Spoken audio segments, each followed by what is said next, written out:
কওমি মাদ্রাসা ভিত্তিক দলগুলো রাজনৈতিক ময়দানে শক্ত অবস্থান তৈরি করতে পারবে এমন একটি ধারণা হয়েছে ত্রয়োদশ জাতীয় সংসদ নির্বাচনের আগে। তবে শেষ পর্যন্ত প্রত্যাশা অনুযায়ী ফল আসেনি। বিএনপি জোটের শরিক হিসেবে 4 আসনে লড়ে জমিয়তে উলামায়ে ইসলাম বাংলাদেশ কোনো আসনই পায়নি। এদিকে 258 আসনে এককভাবে নির্বাচন করে ইসলামী আন্দোলন বাংলাদেশ পেয়েছে মাত্র একটি আসন। এছাড়া জামায়াত নেতৃত্বাধীন 11 দলীয় জোটে থাকা বাংলাদেশ খেলাফত মজলিস পেয়েছে 2টি আসন এবং আব্দুল বাসিত আজাদের খেলাফত মজলিস পেয়েছে একটি আসন। নির্বাচনে তো থাকে সাধারণত। সম্প্রতি কওমি অঙ্গন থেকে নির্বাচিত সংসদ সদস্য মুফতি আবুল হাসান দৈনিক কালবেলার সঙ্গে সাক্ষাৎকারে তার আগামীর ভাবনা তুলে ধরেছেন।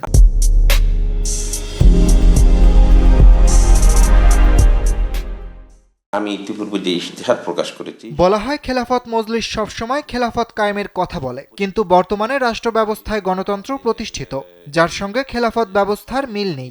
এমন পরিস্থিতিতে কিভাবে খেলাফত কায়েম করবেন এ প্রসঙ্গে মুফতি আবুল হাসান বলেন, খেলাফতের রাশেদিনের আদর্শে সৌন্দর্য যেগুলো আছে সেগুলো তিনি সংসদে তুলে ধরবেন, যাতে করে মানুষ ধাপে ধাপে এদিকে ধাবিত হয়। খেলাফত মজলিসের প্রতিনিধি সংসদে আমি একজনই, আর একজনের মাধ্যমে এগুলা পরিবর্তন করা সম্ভব না।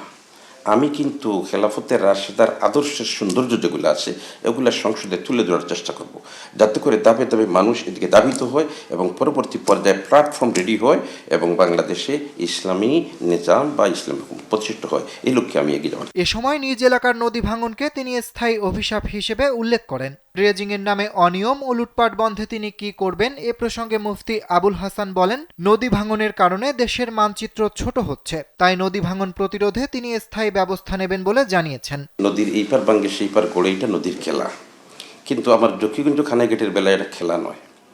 ক্ষেত্র বিশেষটা বাংলাদেশের মানচিত্র ছোট হতে যাচ্ছে।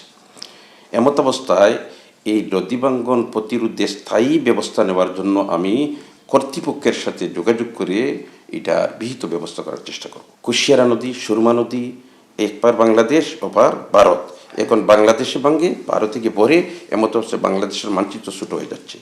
এরকম চোখের সামনে আমাদের মানচিত্র ছোটো হয়ে যাবে, এটা তো মেনে নেওয়া যায় না। আমি চাই না কানাইঘাট জকিগঞ্জের মানুষ এইভাবে সমস্যায় জর্জরিত হোক।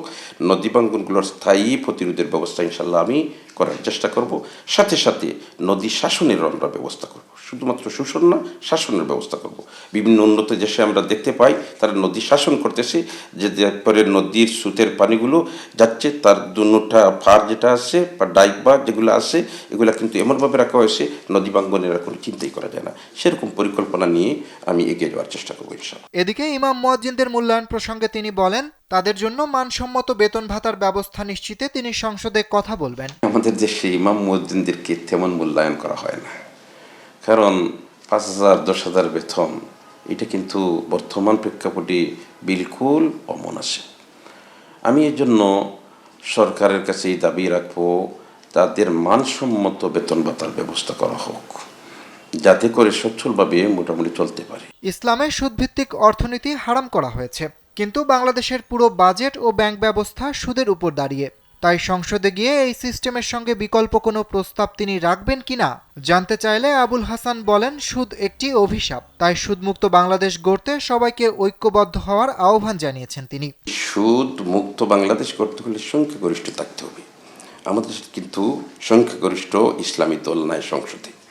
এজন্য আমি ইসলামী অর্থনীতির সুন্দর রূপরেখা যেগুলো আছে এগুলো আমি তুলে ধরবো, ধাপে ধাপে যাতে মানুষ এদিকে অগ্রসর হয়, সেই চিন্তা চেতনা নিয়ে আমি এগিয়ে যাব। এদিকে সিলেটের বিশাল প্রবাসী জনগোষ্ঠী দেশের অর্থনীতি বাঁচিয়ে রেখেছে, কিন্তু বিমানবন্দরে তারা হয়রানির শিকার হয়। সংসদ সদস্য হিসেবে এই কালচার ও হয়রানি বন্ধে তার ভূমিকা কেমন হবে জানতে চাইলে তিনি বলেন, বিমানবন্দরে হয়রানি কমাতে সংশ্লিষ্ট মন্ত্রণালয়ের সাথে কথা বলবেন।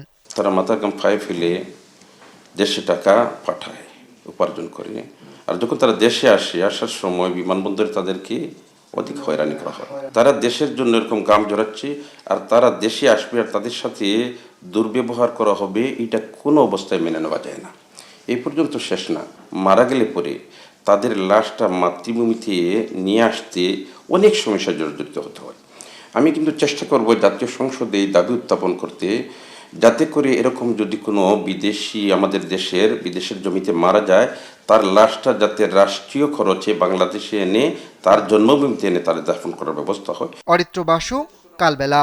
পার্থক্য থাকতে পারে, কিন্তু মৌলিক নীতি